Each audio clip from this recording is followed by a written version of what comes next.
დღეს ერთიანი ეროვნული გამოცდები დაიწყო ცხოვრების უმნიშვნელოვანესი მოვლენა ჩვენი ქვეყნის 44,000-მდე მოქალაქისთვის. იმ ხალხისთვის, რომელთაც ბავშვს ვეღარ დაუძახებთ, აღარ არიან ბავშვები, მაგრამ სრულწლოვან ცხოვრებაში ან ახლახან შეაბიჯეს, ან მომავალ თვეებში მიაღწევენ კანონით დადგენილ ამ ზღვარს. ამ ხალხის აბსოლუტური უმრავლესობა 2008 წელს დაიბადა, აგვისტოს ომის წელს. მათ ალბათ მხოლოდ ბუნდოვნად თუ ემახსოვრებათ 2012 წლის მოვლენები და ხელისუფლების ცვლილება. აი მათ მეხსიერებაში კი სამუდამო მოგონებად დარჩება კოვიდის წლები, რომლებმაც მათ სოციალიზაციის, ურთიერთობისა და სწავლის ძალიან მნიშვნელოვანი ფაზა წაართვა, ძალიან შეუცვალა. ვერა მამარდაშვილი საბჭოთა კავშირში ცხოვრებას არა გამოცდილებას ეძახდა, ანუ რაღაცაში ცხოვრების ცოდნას, რომელიც არასდროს არ გამოგადგება. იქნება ასეთივე არა გამოცდილება იყოს კოვიდის წლები, პერიოდი, რომელიც რესტორნების ტუალეტებში შემორჩენილი გადაქექილი წარწერებით თუ გვახსენებს ახლა თავს. უცნაურად ბრძანებლური კილოცი რომ ითხოვს ჩვენგან, კარგად დაიბანე ხელები. კოვიდი და ხელების დაბანა იქით იყოს, მაგრამ ამ თინეიჯერებისთვის არა გამოცდილებათა ჯაჭვი პანდემიით არ დასრულებულა. მათ გამოცდების ჩაბარება ყველაზე უფრო არეულ, გაურკვეველ ვითარებაში უწევთ, განათლების სისტემის ყველა დონეზე სრული დომხალი ხდება. ეს ხელოვნურად გამოწვეული არეულობაა, რომლის დაწყებისას მიზანი აშკარად პოლიტიკური წმენდა იყო, მაგრამ მისი დამანგრეველი შედეგი ყველა შვილს პოლიტიკური გემოვნების მიუხედავად ერთნაირი დაუნდობლობით მიუდგა. არ არსებობს განათლების სფეროს რომელიმე ნაწილი, რომელსაც დეფორმა დამანგრეველ შედეგს არ მოუტანს. სასკოლო სწავლებას ერთ წელს აკლებენ. ამბობენ იმაზე მეც ვთხოვთ ბავშვებს, ვიდრე საჭიროა. ოღონდ ამას წლების ჩამოკლება კი არა, სასწავლო ამოცანების შეცვლა სჭირდება. ამაზე არაფერს ამბობენ. ხარისხიანი განათლება გვჭირდება სკოლაში, ამბობენ და ამ დროს სასწავლო პროგრამებს შორის არჩევას არ ტოვებენ და ითხოვენ, რომ ყველამ ერთნაირი სახელმძღვანელოთი ისწავლოს. სახელმძღვანელოები არ გვივარგაო და ყდებზე აპირებენ სადღეგრძელოების დატანას. თითქოს ამ ყდებით უფრო მარტივად და იაფად შეძლებენ მშობლების შვილებისთვის სასკოლო წიგნების ყიდვას. ბავშვებს შორის უთანასწორობა უნდა აღმოფხრათ და პატრიოტიზმი ჩაუნერგოთ და ამას სასკოლო ფორმების შემოღების გზით აპირებენ. კლავზე რომ საქართველოს გერბი ექნება ამოქარგული. ოღონდ ამავე დროს იმ საგანს აუქმებენ საკუთარი სამშობლოს კონსტიტუციას, საკუთარ უფლებებს და მოვალეობებს, რომ ასწავლის მოსწავლეს. ბავშვებზე ვზრუნავთ ამბობენ, მაგრამ იმას არავინ ფიქრობს, იმ ბავშვს სკოლის მერხთა რომ ზის და შია, კარგი სწავლა როგორ უნდა მოთხოვოთ.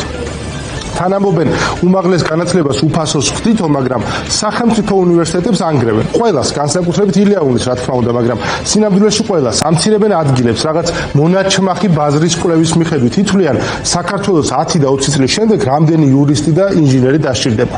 ამ ყველაფრის ფონზე ჯერ კიდევ ნათელწერტილადაა შემორჩენილი ერთიანი ეროვნული გამოცდები, როგორც საკუთარი ცოდნით რაღაცის მიღწევის უნიკალური შესაძლებლობა ამ კლანურობით, ნათესავმეგობრობითა და ქართულ ჯიგრულ პონჩში საქმის ჩარხვით სავსე გარემოში, სადაც ვიღაცის შვილობა ან შვილიშვილობა, ძალაუფლებასთან სიახლოვე და მშობლების ანგარიშში არსებული თანხა დაუმსახურებლად ბევრს აძლევს მას, ვინც ახლა იწყებს ცხოვრებას.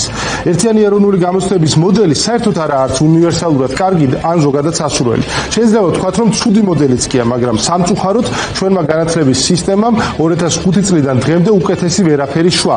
მთელ ამ ორ ტრიალში, რაც ამ სისტემაში დატრიალებულა, ეს რეფორმა როგორც შირაღდანი ისი ანათებს საკუთარი შედეგებითა და მიღწევით.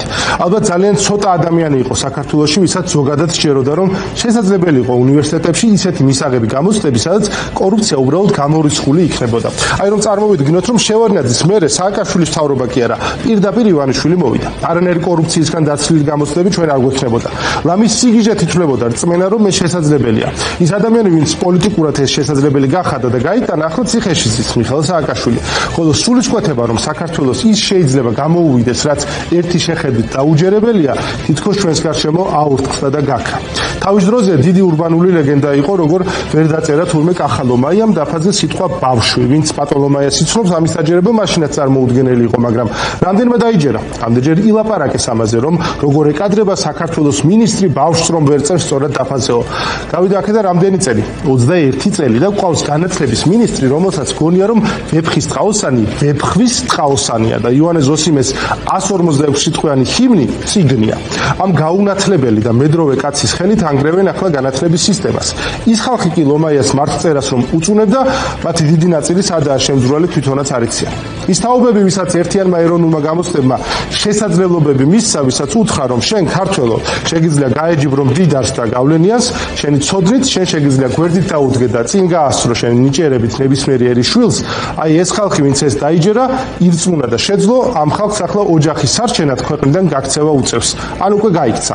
რეჟიმს ეს ქვეყანა მხოლოდ თავის თავისი შვილებისთვის უნდა, მაგრამ ამ ბოროტებით პირველ რიგში სწორედ საკუთარ შვილებს ართმევენ ამ ქვეყანაში ბედნიერად ცხოვრების შესაძლებლობას. ამ და არა მარტო ამ თემაზე ვისაუბრებ ჩვენ სტუმრებთან ერთად, ერთიან ეროვნულ გამოცდებში მონაწილე აბიტურიენტებს, ვინც ახლა აბარებს გამოცდებს, დღეს პირველი დღე იყო ქართულ ენასა და ლიტერატურაში გამოცდა ჩააბარეთ. დარწმუნებული ვარ 44000-დან 44000-ი მიცოდა, რომ ვეფხის ტყაოსანია და არა ვეფხვის ტყაოსანი. ყველას წარმატებას უშურებთ ცხოვრების გზაზე. ეს ძალიან მნიშვნელოვანი ეტაპია. ივლისის ბოლოს დამთავრდება ეს გამოცდები. ამ და არა მარტო ამ თემაზე ვისაუბრებ ჩვენ სტუმრებთან. თინა ბოკუჩავა, ჩემი პირველი სტუმარი, ერთიანი ნაციონალური მოძრაობის მოქმედი თავმჯდომარე. მოგესალმებით თინა, მადლობა რომ ხართ ჩვენთან ერთად. მოგესალმებით. პირველ რიგში მოდი დავიწყოთ ერთიანი ეროვნული გამოცდებით და შეუძლებელია რომ ერთიანი ნაციონალური მოძრაობის თავმჯდომარეს არ ვთხოვოთ ამ თემაზე კომენტარი.